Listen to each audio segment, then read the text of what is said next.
평생 남편을 미워했던 여자가 마지막에 오열한 이유. 김정희는 평생 남편을 미워하며 살았다고 생각했습니다. 결혼은 사랑보다 생존에 가까웠고 삶은 늘 버티는 시간 같았습니다. 가난은 길었고 남편은 무뚝뚝했습니다. 꽃 한 송이, 다정한 말 한마디 없이 그저 새벽같이 출근했다가 지친 얼굴로 돌아오는 남자. 처음에는 이해하려 했지만 시간이 흐를수록 정희의 마음속에는 서운함과 원망만 차곡차곡 쌓여갔습니다. 내 인생이 왜 이렇게 됐을까? 그 말은 어느새 습관이 되었고 남편을 바라보는 눈빛에도 온기가 사라졌습니다. 하지만 이상하게도 남편은 단 한 번도 크게 변명하지 않았습니다. 화를 내지도 억울하다고 말하지도 않았습니다. 그저 묵묵히 가족 곁을 지켰습니다. 그러던 어느 날 평범하던 저녁 식탁 위에서 남편이 갑자기 쓰러졌습니다. 그리고 병원에서 듣게 된 한마디는 정희의 인생을 송두리째 흔들어 놓았습니다. 왜 아무도 모르셨습니까? 그날 이후 정희는 평생 모르고 살았던 남편의 진심과 마주하게 됩니다. 평생 미워했던 사람, 하지만 누구보다 자신을 위해 희생했던 사람. 이 이야기는 너무 늦게 사랑을 깨달아버린 한 여자의 눈물에 대한 이야기입니다. 김정희는 젊은 시절 행복한 결혼 생활을 꿈꿨습니다. 작은 꽃다발에도 웃고 퇴근길 손을 잡아주는 다정한 남편과 따뜻한 가정을 만드는 살. 하지만 현실은 달랐습니다. 남편 이상철은 성실하긴 했지만 너무 무뚝뚝한 사람이었습니다. 연애할 때도 말이 적었지만 결혼 후에는 더 심해졌습니다. 하루 종일 일만 했고 집에 오면 피곤하다는 말밖에 하지 않았습니다. 정희는 점점 외로워졌습니다. 아이들 키우랴, 생활비 걱정하랴, 집안일까지 혼자 감당하는 날이 많아졌습니다. 그러다 친구들을 만나는 날이면 마음이 더 무너졌습니다. 우리 남편은 여행 예약해줬어. 결혼기념일에 반지 받았잖아. 그런 이야기를 들을 때마다 정희는 집으로 돌아오는 길이 괜히 서러웠습니다. 하지만 상철은 늘 같았습니다. 당신은 왜 이렇게 무심해? 내가 여자라는 생각은 해본 적 있어? 정희가 화를 내도 상철은 말없이 밥만 먹었습니다. 가끔은 그 침묵이 더 미웠습니다. 싸우더라도 감정을 표현하면 좋겠는데 남편은 늘 참고 삼키기만 했습니다. 정희는 점점 확신하게 되었습니다. 이 사람은 날 사랑하지 않는구나. 그 생각은 세월 속에서 굳어졌고 남편을 바라보는 눈빛도 차갑게 변해갔습니다. 그러던 어느 겨울밤, 상철은 평소처럼 늦게 집에 들어왔습니다. 얼굴은 유난히 창백했고 기침도 심했습니다. 정희는 짜증 섞인 목소리로 말했습니다. 또 술 마셨어요? 몸 관리 좀 하라니까 왜 말을 안 들어? 하지만 상철은 대답하지 않았습니다. 그저 식탁 앞에 앉아 한참 동안 숨을 고르고 있었습니다. 그리고 잠시 뒤 들고 있던 숟가락이 바닥으로 떨어졌습니다. 정희가 놀라 고개를 들었을 때 상철은 가슴을 붙잡은 채 그대로 쓰러지고 있었습니다. 여보, 여보. 순간 정희의 얼굴이 새하얗게 질렸습니다. 그리고 그날 밤 정희는 평생 상상도 못했던 진실 앞에 서게 됩니다. 이상철이 쓰러진 뒤 응급실은 순식간에 정신없는 분위기로 바뀌었습니다. 김정희는 떨리는 손으로 남편 이름을 계속 부르고 있었습니다. 여보 정신 차려요. 왜 그래요 제발. 하지만 상철은 눈을 감은 채 아무 대답도 하지 못했습니다. 잠시 뒤 응급실 문이 닫히고 정희는 차가운 의자 위에 홀로 남겨졌습니다. 그 순간부터 이상하게 가슴이 불안해지기 시작했습니다. 늘 미운 사람이라고 생각했는데 막상 눈앞에서 쓰러지는 모습을 보자 숨이 막힐 만큼 두려웠습니다. 1시간쯤 지났을까? 의사가 무거운 표정으로 정희를 불렀습니다. 보호자분 맞으시죠? 정희는 급히 일어났습니다. 의사는 잠시 망설이다가 낮게 말했습니다. 환자분 상태가 생각보다 심각합니다. 왜 지금까지 검사를 안 받으셨습니까? 순간 정희는 얼어붙었습니다. 네? 무슨 말씀이세요? 의사는 믿기 어렵다는 표정으로 말을 이었습니다. 환자분 꽤 오래전부터 몸 상태가 좋지 않았습니다. 통증도 심했을 텐데 참으신 것 같습니다. 그 말에 정희 머릿속이 새하얘졌습니다. 생각해보니 이상한 순간들이 있었습니다. 새벽마다 몰래 진통제를 먹던 모습, 화장실에서 오래 기침하던 밤, 식사도 제대로 못하면서 괜찮다고 웃던 얼굴. 하지만 정희는 단 한 번도 진지하게 물어본 적이 없었습니다. 늘 바쁜 줄만 알았고 무심한 사람이라고만 생각했습니다. 의사는 조용히 한 장의 서류를 내밀었습니다. 환자분 검사 기록입니다.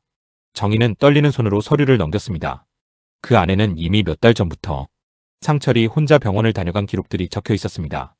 그리고 메모란에 짧은 문장이 남겨져 있었습니다. 가족에게는 알리지 말아주세요. 순간 정희의 눈이 흔들렸습니다. 왜 혼자 숨겼던 걸까? 그때 의사가 아주 조심스럽게 말했습니다. 환자분이 계속 치료를 미루신 이유가 생활비 때문이라고 하셨습니다. 그 한마디가 정희 가슴을 깊게 찔렀습니다. 남편은 아픈 몸으로도 가족 걱정부터 하고 있었던 것입니다. 그 순간 처음으로 정의 마음속에 이상한 감정이 밀려오기 시작했습니다. 원망이 아니라 설명할 수 없는 미안함이었습니다. 김정희는 병원 복도 의자에 앉은 채 한동안 움직이지 못했습니다. 남편이 혼자 병원을 다녔다는 사실도, 아픈 몸을 숨기고 있었다는 것도 도무지 믿기지 않았습니다. 그때 간호사가 작은 가방 하나를 건넸습니다. 환자분 소지품입니다. 정희는 멍한 얼굴로 가방을 받아들었습니다. 늘 남편이 들고 다니던 낡은 검은 가방이었습니다. 평소 같으면 관심조차 없었을 그 가방이 이날따라 이상하게 무겁게 느껴졌습니다. 정희는 천천히 지퍼를 열었습니다. 안에는 낡은 지갑, 반쯤 먹다 남은 진통제, 그리고 오래된 봉투 하나가 들어있었습니다. 무심코 봉투를 꺼낸 순간 정희의 손이 멈췄습니다. 봉투 겉면에 자신의 이름이 적혀 있었기 때문입니다. 정희에게 떨리는 손으로 봉투를 연 정희는 안에 들어있는 종이를 천천히 펼쳤습니다. 그 안에는 남편의 삐뚤한 글씨가 적혀 있었습니다. 정희야, 혹시라도 내가 먼저 가게 되면 너 혼자 남을까봐 걱정이다. 순간 정희 숨이 턱 막혔습니다. 편지는 계속 이어졌습니다. 평생 고생만 시킨 것 같아서 미안하다. 좋은 남편은 못 됐지만 그래도 너와 애들 먹여 살리는 게 내 인생 전부였다. 정희의 눈가가 점점 젖어들기 시작했습니다. 그리고 다음 문장을 읽는 순간 끝내 손으로 입을 막고 말았습니다. 내가 좋아하던 목걸이 한 번 못 사줘서 늘 마음에 걸렸다. 그 문장을 보는 순간 아주 오래전 기억 하나가 떠올랐습니다. 젊은 시절 백화점 쇼윈도 앞에서 예쁜 목걸이를 한참 바라보던 자신. 그때 남편은 말없이 돌아섰고 정희는 그런 남편이 야속하기만 했습니다. 하지만 편지 봉투 안에는 작은 금은방 영수증 하나가 함께 들어있었습니다. 몇 달 전 날짜였습니다. 정희는 떨리는 손으로 영수증을 바라봤습니다. 남편은 아픈 몸으로도 몰래 자신 선물을 준비하고 있었던 것입니다. 그 순간 정희 마음속에서 평생 쌓여있던 원망이 조금씩 무너지기 시작했습니다. 그리고 처음으로 깨닫게 되었습니다. 남편은 사랑을 몰랐던 사람이 아니라 말 대신 평생 희생으로 사랑하던 사람이었다는 것을. 김정희는 남편의 편지를 읽은 뒤 병원 복도를 한참이나 걷지 못했습니다. 눈물은 자꾸 흘러내렸고 가슴 한쪽이 이상하게 아파왔습니다. 평생 자신만 힘들다고 생각했습니다. 가난했던 시간도, 외로웠던 결혼 생활도 늘 혼자 견디고 있다고 믿었습니다. 하지만 그날 처음으로 남편의 삶을 떠올리게 되었습니다. 이상철의 굽은 어깨, 새벽마다 조용히 나가던 뒷모습, 겨울이면 갈라져 있던 손등. 정희는 한 번도 그 손이 왜 그렇게 망가졌는지 진지하게 생각해 본 적이 없었습니다. 그저 당연한 가장의 모습이라고만 여겼습니다. 하지만 기억은 하나둘씩 되살아났습니다. 비 오는 날 오토바이를 타고 퇴근하던 남편. 자기 코트는 없이 아이들 패딩부터 사오던 사람. 회식 한번 제대로 못 가고 생활비부터 건네던 모습. 정희는 갑자기 숨이 막혔습니다. 왜 나는 한 번도 저 사람 마음을 보려 하지 않았을까? 그날 밤 중환자실 유리창 너머로 산소호흡기를 낀 남편을 바라보던 정희는 처음으로 손을 떨기 시작했습니다. 늘 강하고 무심해 보였던 남자가 그렇게 작고 약해 보일 수가 없었습니다. 정희는 조용히 유리창에 손을 댔습니다. 그리고 아주 작은 목소리로 말했습니다. 여보. 하지만 대답은 돌아오지 않았습니다. 그 순간 이상하게 두려워졌습니다. 혹시 정말 이대로 끝나버릴까봐. 한 번도 제대로 사랑한다고 말하지 못한 채 평생 원망만 남기고 이별하게 될까봐. 정희 눈에서는 참았던 눈물이 터져나오기 시작했습니다. 미안해요. 내가 너무 미안해. 병원 복도에 앉은 채 정희는 아이처럼 흐느껴 울었습니다. 그리고 그날 처음으로 깨달았습니다. 자신이 평생 미워했던 사람은 사실 가장 외롭게 사랑하던 사람이었다는 것을.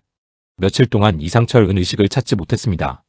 김정희는 병원을 떠나지 못한 채 하루 종일 중환자실 앞을 지켰습니다.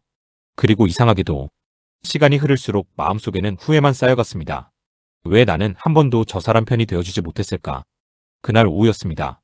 병원비 문제로 남편 지갑을 정리하던 정희는 안쪽 깊숙한 곳에서 작은 통장 하나를 발견했습니다. 낡고 오래된 통장이었습니다. 무심코 펼쳐본 순간 정희 손이 멈췄습니다. 통장 이름은 자신 앞으로 되어 있었습니다. 그리고 잔액을 보는 순간 정희는 그대로 숨이 막혔습니다. 남편은 오랜 세월 조금씩 돈을 모으고 있었던 것입니다. 큰 돈은 아니었지만 생활비를 아껴가며 차곡차곡 쌓인 흔적이 보였습니다. 통장 메모란에는 짧은 글씨가 남아 있었습니다. 정희 노후자금. 나 없으면 이걸로라도 편하게 살아. 순간 정희 눈앞이 흐려졌습니다. 남편은 자신의 병보다 아내의 미래를 먼저 걱정하고 있었던 것입니다. 그때 간호사가 조용히 다가와 말했습니다. 보호자분 환자분이 예전에 이런 말씀하셨어요. 정희는 떨리는 눈으로 간호사를 바라봤습니다. 아내는 평생 고생만 했다. 내가 더 잘해주고 싶은데 방법을 모르겠다. 그 말을 듣는 순간 정희는 더 이상 버티지 못했습니다. 그 자리에서 얼굴을 감싸고 오열하기 시작했습니다. 평생 남편이 자신을 사랑하지 않는다고 믿었습니다. 하지만 남편은 말보다 희생으로 사랑하던 사람이었습니다. 정희는 갑자기 수십 년 결혼 생활이 한꺼번에 떠올랐습니다. 자신은 늘 불평했고 남편은 늘 조용히 참았습니다. 자신은 사랑받지 못했다고 생각했지만 남편은 평생 가족을 위해 자기 삶을 다 태우고 있었던 것입니다. 그날 밤 정희는 중환자실 앞 의자에 앉아 처음으로 남편 사진을 가슴에 안고 울었습니다. 여보, 한 번만 눈 떠줘요. 그 목소리에는 평생 눌러왔던 사랑과 미안함이 눈물처럼 무너져 내리고 있었습니다. 새벽 5시쯤이었습니다. 중환자실 앞 의자에서 꾸벅 잠들어 있던 김정희는 간호사의 다급한 목소리에 눈을 떴습니다. 보호자분, 환자분 의식이 잠깐 돌아오셨습니다. 정희는 놀란 채 벌떡 일어나 중환자실 안으로 뛰어들었습니다. 침대 위에는 이상철이 힘겹게 숨을 쉬고 있었습니다. 얼굴은 많이 야위어 있었고 손끝까지 차갑게 식어가고 있었지만 눈빛만큼은 희미하게 살아있었습니다. 정희는 떨리는 손으로 남편 손을 꼭 붙잡았습니다. 여보, 나 여기 있어요. 상철은 한참 동안 정희 얼굴을 바라봤습니다. 그리고 아주 힘겹게 입을 열었습니다. 울지 마. 그 한마디에 정희 눈물이 다시 터져나왔습니다. 미안해요. 내가 너무 미안했어요. 평생 하지 못했던 말들이 그제야 입 밖으로 쏟아졌습니다. 당신 혼자 너무 힘들었죠. 내가 한 번도 당신 마음을 안 봤어요. 상철은 희미하게 웃었습니다. 그리고 떨리는 손으로 정희 손등을 천천히 쓰다듬었습니다. 아니다. 당신도 고생 많았다. 정희는 결국 참지 못하고 남편 손에 얼굴을 묻은 채 흐느껴 울었습니다. 그 순간 상철이 아주 작은 목소리로 말했습니다. 사랑했다. 정희 몸이 순간 굳어버렸습니다. 평생 처음 듣는 말이었습니다. 꽃 한 송이보다 비싼 선물보다 그 한마디가 더 가슴을 무너뜨렸습니다. 정희는 울면서 고개를 끄덕였습니다. 나도요. 나도 당신 사랑했어요. 하지만 그 말은 너무 늦게 도착한 고백이었습니다. 잠시 뒤 심장 박동 소리가 천천히 느려지기 시작했습니다. 기계음이 길게 울려 퍼졌고 의료진이 급히 움직이기 시작했습니다. 하지만 정희는 이미 알고 있었습니다. 남편이 떠나고 있다는 것을. 정희는 끝까지 남편 손을 놓지 못한 채 무너져 내리듯 울었습니다. 여보, 가지 마요. 그리고 그날 평생 남편을 미워했다고 믿었던 한 여자는 세상 누구보다 사랑했던 사람을 눈물 속에서 떠나보내고 있었습니다. 장례식이 끝난 뒤에도 김정희는 쉽게 집으로 들어가지 못했습니다. 현관문을 열면 아직도 남편이 안방에서 기침할 것 같았고 늦은 밤 조용히 들어와 왔어? 하고 말할 것만 같았습니다. 하지만 집안은 너무 조용했습니다. 이상철이 없는 집은 생각보다 훨씬 더 허전했습니다. 정희는 처음으로 깨닫기 시작했습니다. 자신은 평생 남편의 존재를 너무 당연하게 여기고 살았다는 것을. 어느 날 저녁 정희는 무심코 남편 옷장을 열었다가 한참 동안 움직이지 못했습니다. 정갈하게 걸려있는 낡은 작업복들, 해진 겨울 점퍼, 그리고 주머니 속에서 발견된 작은 종이 한 장. 정희는 떨리는 손으로 종이를 펼쳤습니다. 그 안에는 남편 글씨로 짧게 적혀 있었습니다. 정희 생일 미역국 끓여주기. 순간 정희 눈물이 왈칵 쏟아졌습니다. 생각해보니 남편은 표현은 서툴렀지만 늘 자신을 기억하고 있었습니다. 시장에 가면 자신 좋아하는 반찬을 사왔고 비 오는 날이면 말없이 우산을 챙겨놓았고 겨울이면 전기장판부터 켜두던 사람이었습니다. 하지만 정희는 그 사랑을 한 번도 제대로 바라보지 못했습니다. 너무 가까이 있어서 몰랐고 너무 익숙해서 소중함을 잊고 살았습니다. 그날 밤 정희는 남편 사진 앞에 앉아 처음으로 따뜻하게 웃으며 말했습니다. 여보, 이제 알겠어요. 그리고 조용히 눈물을 닦았습니다. 당신은 평생 말 대신 삶으로 사랑한 사람이었네요. 창밖에는 봄비가 조용히 내리고 있었습니다. 정희는 남편 사진을 가슴에 안은 채 오랫동안 흐느껴 울었습니다. 하지만 그 눈물은 원망의 눈물이 아니라 너무 늦게 사랑을 깨달아버린 사람의 눈물이었습니다. 그리고 어쩌면 사랑이란 화려한 말보다도 오랜 시간 한 사람 곁을 끝까지 지켜주는 것인지도 모릅니다. 김정희는 남편이 떠난 뒤에야 알게 되었습니다. 사랑은 꼭 다정한 말로만 남는 것이 아니라는 것을. 어떤 사람은 꽃 대신 생활비를 건네고 사랑한다는 말 대신 새벽 출근을 반복하며 자기 몸이 망가져가면서도 가족부터 걱정합니다. 이상철은 그런 사람이었습니다. 표현은 서툴렀지만 평생 가족을 위해 자신을 태우며 살아온 사람. 하지만 너무 가까운 존재였기에 정희는 그 사랑을 오랫동안 알아보지 못했습니다.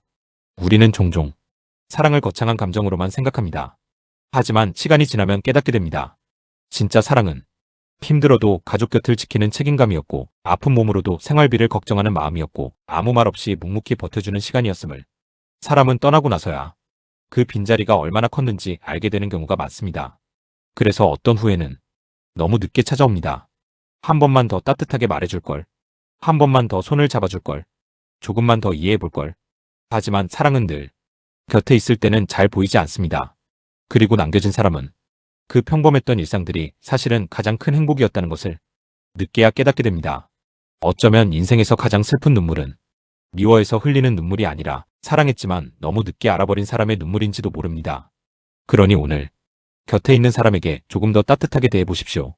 언젠가 그 평범한 하루가 다시는 돌아오지 않을 가장 소중한 시간이 될 수도 있으니까요.